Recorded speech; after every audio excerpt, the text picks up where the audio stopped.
on back to you, Joel. Obviously on Odoo as a whole, how many apps are you using and what kind of apps are you using at the moment to measure your kind of day-to-day activities? I assume you'd be able to get quite granular with manufacturing as well. Yeah, you can get, and the question before about projects and manufacturing, if you're manufacturing, just use the manufacturing app.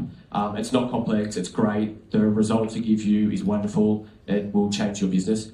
But yeah, I guess like accounting, sales, CRM, manufacturing, inventory, but like our marketing, all our ADMs are run through it. We do events through as well, so we use that.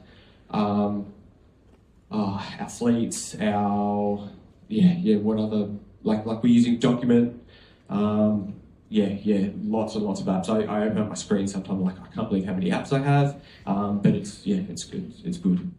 So when we first started, training was coming direct to us from Havi and Ryan, but now, today, when there's something that we don't quite understand or want to learn more of or whatnot, then I'll go straight onto Odoo's website and use their documents to find enough information, and we'll sometimes jump onto YouTube and there's always plenty of information.